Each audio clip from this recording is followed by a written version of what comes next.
All right, welcome back, LSN students, to another action-packed guided notes screencast. So today we're talking about interest groups and their impact over elections and politicians. So an interest group is a group of people that share a common goal and agree on a major issue. It sounds pretty harmless right there, but we're going to talk about their impact on modern politics.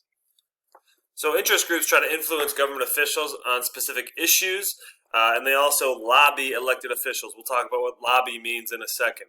And when I say influence, I mean give tons and tons of money. What's the quickest way to get someone to do something for you? To give them money.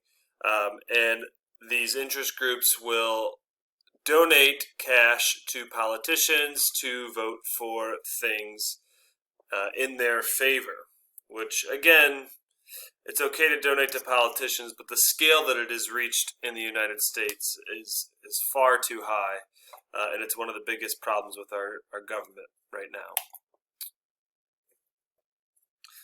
So these interest groups will support certain political candidates for election. They'll support the candidate that supports their one issue. So, for example, a very well-known interest group is called the National Rifle Association, or the NRA.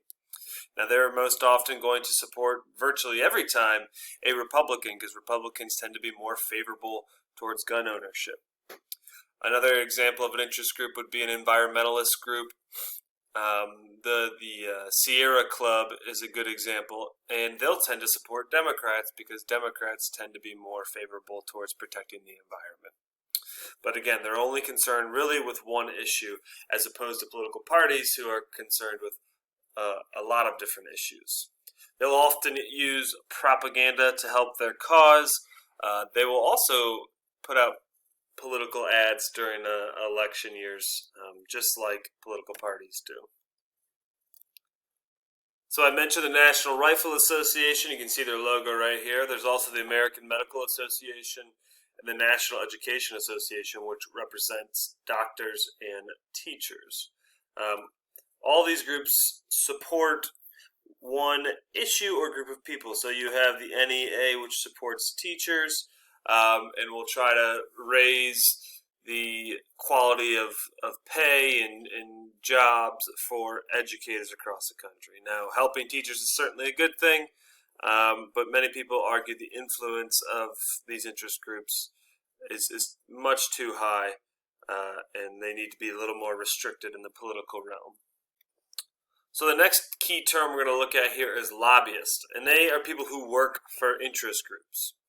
And what they do is they'll go and meet with politicians and lawmakers and whoever, and they will try to it's their job to influence that specific person. Now, sometimes it's done in a harmless way. You just speak about your cause and you try to get the politician on your side. But other times, you persuade a politician through a variety of favors like cash donations, taking them out to dinner, taking them on a trip, things like that. If you look at that cartoon right up here in the upper right corner, it says, "Pay no attention to the man outside, Senator," and you have a lobbyist talking to the man, and the voters outside. And the problem is that most voters in the United States don't have time to speak with lawmakers or have time to influence politicians or the money, whereas these lobbyists have lots and lots of money from big money donors to try and throw at these politicians. These lobbyists are also often former members of Congress, which makes sense because if you're a former member of Congress, you know who to talk to and how to get things done, giving you an inside track on which lawmakers to try and persuade. And remember that for test question. And finally, we have the political action committees, known as PACs or super PACs. And these are organizations that specifically just collect money. They're created to create this big pool of money for a politician to win. Both political parties use these, both the Democrats and the Republicans, and they raise millions and millions of dollars to allow a candidate or candidates to use that money to travel and put out ads, to make speeches and do a variety of things that costs a lot of money. Now, PAC can give $5,000 directly to each candidate per election, which isn't a lot of money. I mean, we'd all take $5,000 right now, but in the big scheme of things, $5,000 isn't much to a whole election. But the government does not limit the total amount a PAC can spend on a candidate's campaign, as long as the PAC doesn't work directly with a candidate. So, for example, if LeBron James was running for president, and what I could do is create this super PAC where people donate money to my organization, and I can spend all of that money on LeBron James's campaign. I could buy him planes to travel. I could buy him arenas to make speeches and so on. So I can't give it directly to LeBron James, but I can give it to his campaign for them to use. And the last slide we're going to look at, this is the total, the top 20 lobbying clients of 2020. And we can see just how much money gets spent. Now, there's some things up here you're not going to recognize, like the U.S. Chamber of Commerce you might have heard of, but what do they do?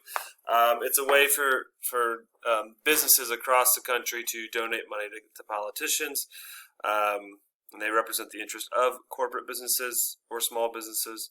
You also have several medical associations, like American Hospital, American Medical Association, Blue Cross Blue Shield. These are our major health providers in our country, and it doesn't make a lot of sense for them to be giving this much money to politicians. You have Pharmaceutical Research and Manufacturers of America. They give the third most in 2020 to politicians. It doesn't take much to know that we have a major issue with prescription drugs in our country, and there's laws not yet in place to prevent that. Yet you have the Pharmaceutical Research and Manufacturers of America donating the third most amount of money to our politicians. So again, not a great connection. Facebook, Amazon donate millions and millions of dollars. Companies like Lockheed Martin and Northrop Grumman, who are weapons productions companies, among other things, donate lots of money, which again, probably not a good thing. So this amount of money that is donated to politicians is just far, far too much, no matter what side of the political argument you are on. But that is all for today. Now, don't forget you have a 10-question quiz to complete on forms after this. It's just 10 multiple-choice questions. You can have as much time as you want. You can use anything you want to complete that, but get it done by Monday. Have a great day.